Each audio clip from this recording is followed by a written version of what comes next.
Стандарттау сертификаттау білім беру бағдарламасына арналған шикізат және дайын өнімдердің қасиеттерін зерттеу әдістері пәні бойынша лекция.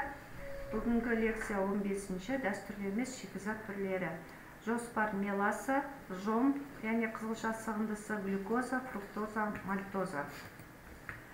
Меласа дегеніміз қара қоңыр түсті сұйықтық, өткір иісті, жағымсыз дәмі бар, құрғақ заттың массалық үлесі 76 мен 84% құрайды пайызды.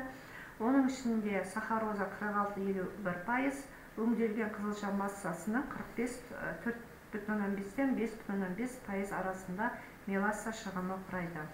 Жом дегеніміз ол қызылша езіндісі, оның шығымы 100 кг қызылшадан шамамен 5 кг сығынды шығады. Сығындының құрғақ зат мөлшері, яғни 45% пектин заттардан, 20% целлюлозадан және 2-4% ақуыз гемицеллюлозадан, күллік және қанттан тұрады. Жом сиыр үшін таптырмайтын жем, осы мақсатта оны кепкен және балғын күйде пайдалануға болады ауыл шаруашылық өндірісінде. Глюкозаны крахмал және крахмалы бар шикізаттан алынады. Глюкозаны тағайындалуына байланысты келесідей түрлерге: медициналық, гидратты және ангидридті, тағамдық кесектелген, брикеттелген, түйіршіктелген және ұнтақ тәрізді, техникалық, глюкоза фруктозалық шәрбетқа бөлуге болады. Кристалдық гидратты глюкозада негізінен медициналық мақсаттарда қолданылады. Медициналық ангидриді глюкоза дәрі дайындау үшін, ал медициналық гидратты глюкоза тамырға құю үшін пайдаланады. Фруктоза глюкоза сияқты моносахарид болып табылады. Бұл ең тәтті қант, сондықтан фруктоза мен қант мөлшері бірдей болған жағдайда да өнім тәттілене береді. Глюкозаның фруктозаға изомеризациясы суықта сілтінің әсерінен немесе глюкоза ерітіндісін аздап қыздырғанда ферменттер әсерінен пайда болады. Мұндайда бірінші рет қолдануға жарайтын ферменттің иммобилизацияланған, яғни тасымалдаушыға бекітілген препаратын қолданады. Глюкоза фруктозалық шәрбатты алу үшін бастапқы шикізат ретінде негізінен жүгері крахмалынан пайдаланады. Ондағы қоспа мөлшері минималды, ал ақуыз 0,4%-дан аспауы қажет.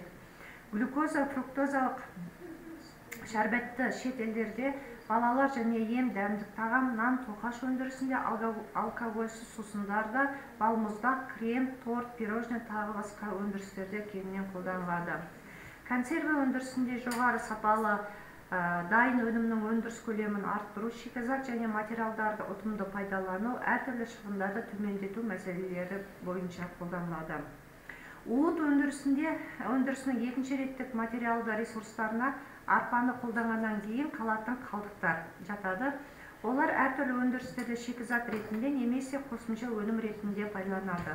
Уыт өндірісінде бұндай қалдықтарға астық қоспалары, астық қалдықтары, арпа қоспалары және уыт өсінділері жатады. Сыраны ашыту кезінде пайда болатын қалдық сыра ашытқылары өндірістік қосалқы өнімі болып табылады. 1 литр сыраны дайындау кезінде 12-15% құрғақ заттардан тұратын шамамен 1 килограммға жуық қалдық сыра ашытқылары алынады.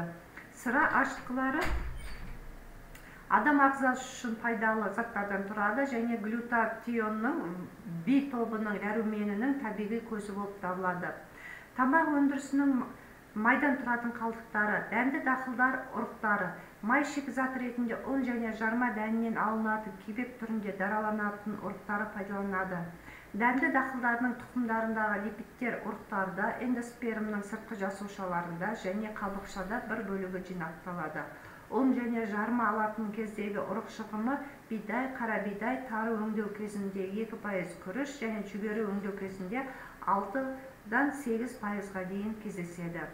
Жеміс сүйегі консерві өндірісінің қалдығы болып табылады. Ол сүйек сары өріктен, қара өріктен, шиеден, миндаль және басқалардың сүйектері май шығаратын зауыттарға жеткізіледі. Май қатты ағаш тәрізді қабықшамен қапталған сүйектің өзегіне жинақталады. Сондай-ақ эфир май кәсіпорындарынан қызанақ шырыны және қызанақ пастасы құрамында 26-28% липидтен тұратын өндірісінде қалдық болып табылатын қызанақ ұрықтарынан шарап және шырын экстракциялық өндірістен түсетін жүзім ұрықтарынан, сонымен қатар қарбыз, темекі, шай және басқалардың ұрықтарынан эфир майын алады. Мұндай кезде құрамында, эфир майлардың құрамында 20-26% липидтер кездеседі.